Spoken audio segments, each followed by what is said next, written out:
कदम रुक गए जब हम पहुंचे रिश्तों के बाजार में। कदम रुक गए जब हम पहुंचे रिश्तों के बाजार में। बिक रहे थे रिश्ते खुलेआम बाजार में। हमने कांपते ओंठों से पूछा कि रिश्तों का क्या भाव चल रहा है। दुकानदार ने कहा कि बोलो भाई साहब, कौन सा रिश्ता खरीदोगे? माँ बेटे का, भाई बहन का, पति पत्नी का, प्रेम और विश्वास का? हमारे यहाँ हर रिश्ते ऊंची क्वालिटी में मिला करते हैं। चुप रहे हम। उसने कहा कि बोलो कौन सा रिश्ता खरीदोगे? अरे बोलते क्यों नहीं? उत्तर तो दो, प्रश्न तो करो। बड़ी दबी हुई आवाज में पूछा, दोस्ती के रिश्ते का क्या भाव चल रहा है? उसने कहा कि बाबूजी क्षमा करना, सारा संसार इसी रिश्ते पर टिका हुआ है। सारे रिश्ते बिक जाएं तो बिक जाएं, पर दोस्ती का रिश्ता कभी बिका नहीं करता है। दोस्ती का रिश्ता बिकाऊ नहीं होता है। दोस्ती वो रिश्ता है जिसका कोई मोल नहीं लगाया जा सकता है। और जिस दिन दोस्ती का रिश्ता बिक गया, उस दिन ये दुनिया जीने लायक ना रह जाएगी। ध्यान रखना, दोस्ती से कीमती कोई जागीर नहीं होती। दोस्ती से कीमती कोई जागीर नहीं होती। दोस्ती से खूबसूरत कोई तस्वीर नहीं होती। यूं तो कच्चा धागा है दोस्ती मेरे भाई, मगर इस धागे से मजबूत कोई जंजीर नहीं होती। मगर इस धागे से मजबूत कोई जंजीर नहीं। महावीर भगवान ने कहा है, सत्वेषु मैत्रीम गुणषु प्रमोदम। एक सूत्र दिया, सारे जगत से मैत्री का भाव रखो, दोस्ती का भाव रखो। अरे एक इंद्री से भी दोस्ती का भाव रखो, दो इंद्री से भी दोस्ती का भाव रखो, पंचेंद्री से भी दोस्ती का भाव रखो। इस संसार में अरे जो दोस्त हैं वो तो दोस्त हैं, कहा जाता है दुश्मन से भी दोस्ती का भाव रखो। वो भगवान महावीर का संदेश है, जियो और जीने दो। ध्यान रखिए, प्रेम का सूत्र है वो है। एक बात स्मरण में रखने जैसी है, हमारी जिंदगी जो चलती है तीन लोगों पर चलती है, पत्नी, बच्चे और दोस्त।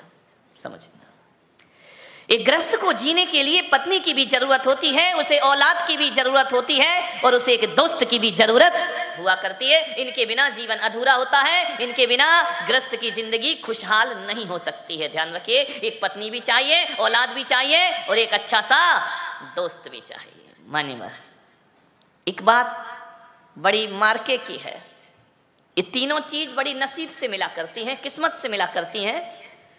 मुझे नहीं मिले तो मत समझना मैं बदकिस्मत हूं, मेरा रास्ता अलग है, मैं तुम्हारी बात कर रहा हूं। पत्नी भी नसीब से मिलती है, औलाद भी नसीब से मिलती है, दोस्त भी नसीब से मिला करते हैं, किस्मत से दोस्त मिला करते हैं जिंदगी में। और अच्छे दोस्त तो बहुत बड़ी किस्मत से मिला करते हैं। दोस्त तो दुनिया में हजारों होते हैं, अच्छे दोस्त तो दो चार ही हुआ करते हैं जो हमारी जिंदगी में हमारा साथ निभाए। एक बात है लेकिन इसमें, पत्नी के लाने में परिवार का हाथ होता है।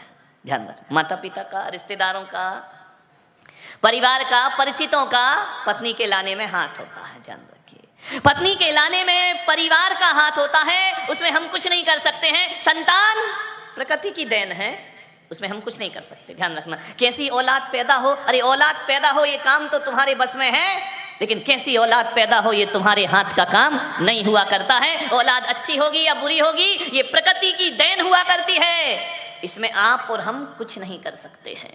ध्यान रखना, तो परिवार के कारण आती है पत्नी और प्रकृति के कारण होती है औलाद। लेकिन एक बात ध्यान रखना, दुनिया में एक दोस्त ऐसा है जिसमें ना परिवार का हाथ होता ना प्रकृति का हाथ होता।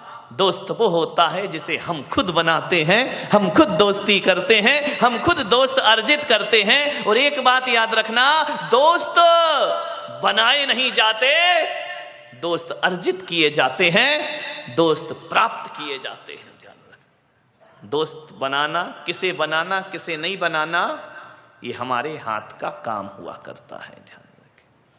आपसे निवेदन है, पत्नी का चुनाव बड़े सोच समझ के करना। एक आध गड़बड़ आ गई ना तो अत श्री महाभारत प्रस्तुत करता गोदरेज, रोजी झगड़े होंगे, ध्यान रखिए। एक आदमी ने पूछा कि पत्नी और मां में क्या अंतर? मैंने कहा जब भगवान खुश होता है, वरदान देता है तो धरती पे मां को भेजता है, और जब आदमी को सजा देना हो, समझ गए कि ऐसी बातें डायरेक्ट समझ में आती है। सोचना है, विचार करना है आपको। पत्नी का चयन बड़ी सोच समझ के करना।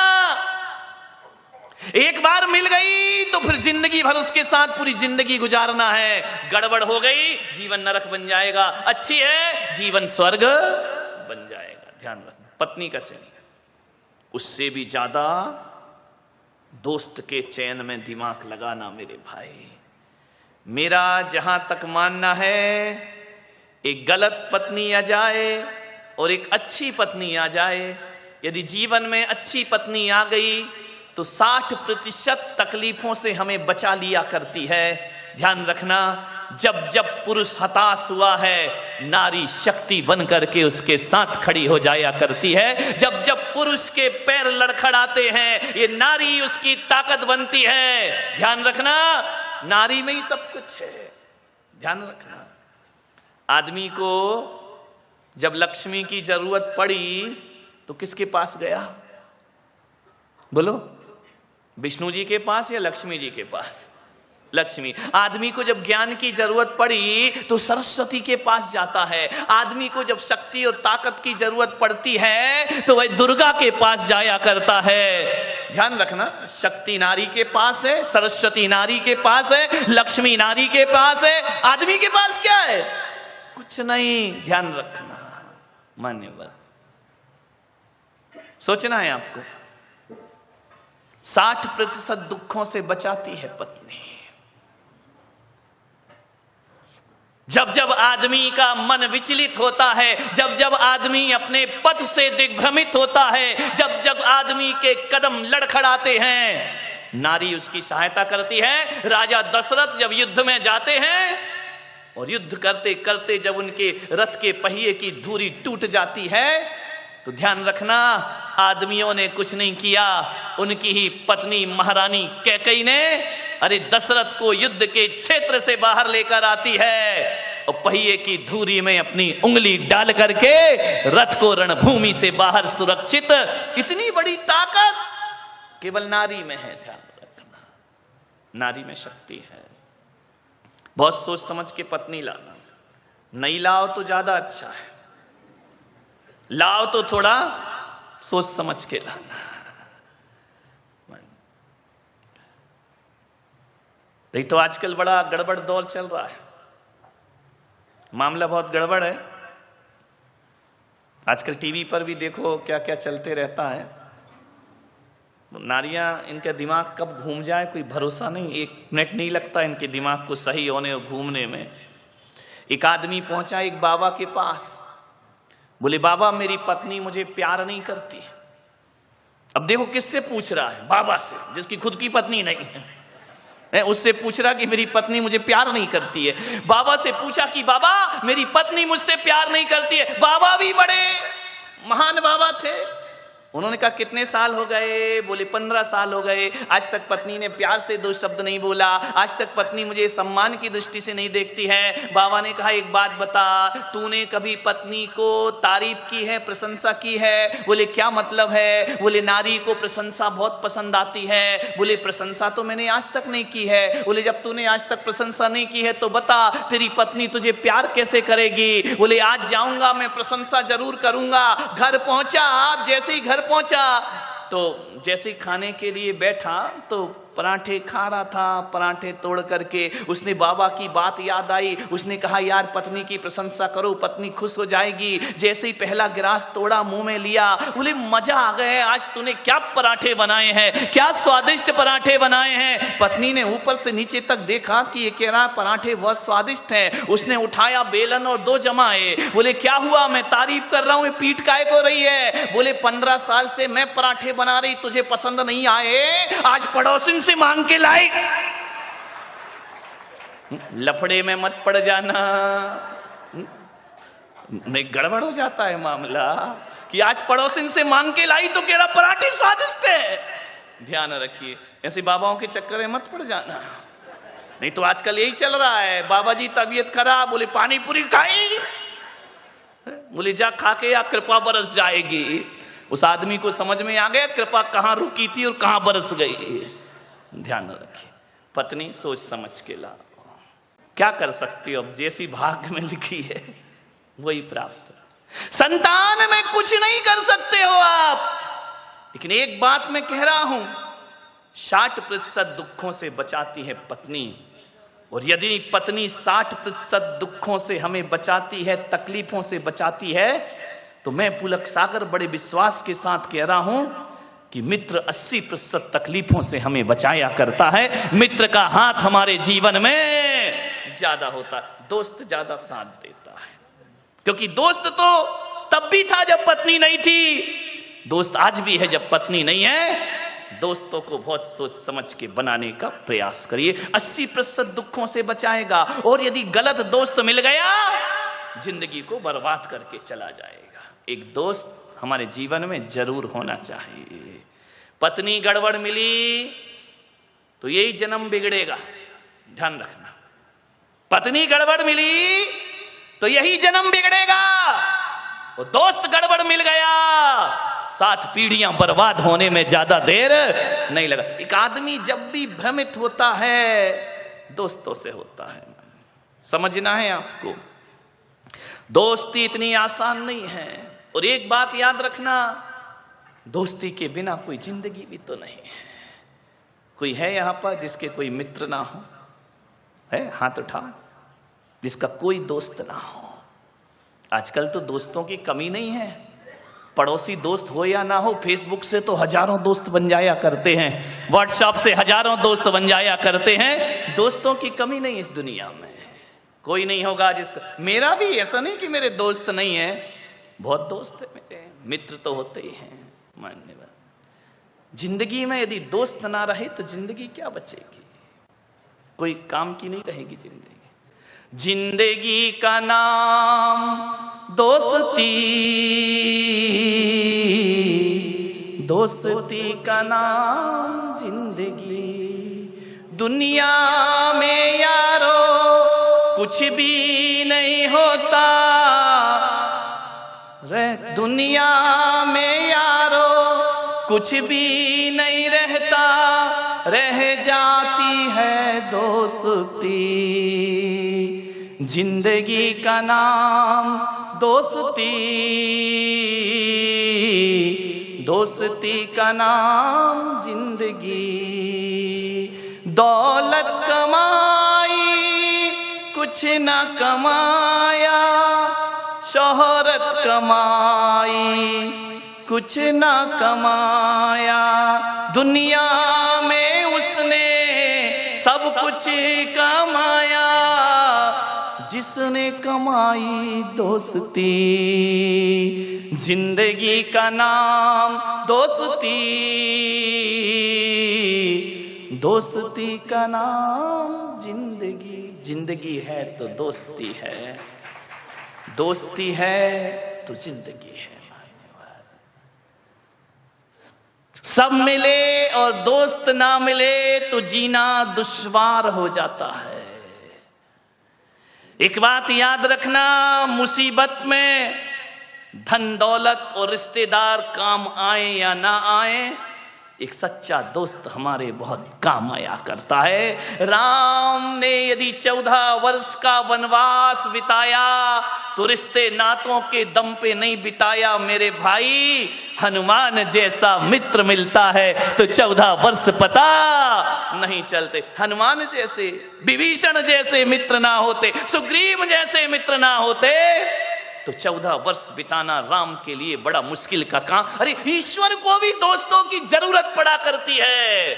नारायण कृष्ण को भी सुदामा जैसा मित्र मिल जाता है तो जीवन धन्यता को प्राप्त हो जाता है। मान लो दोस्त तो सबको चाहिए दुनिया में, हर रिश्तों में मिठास आ जाएगी।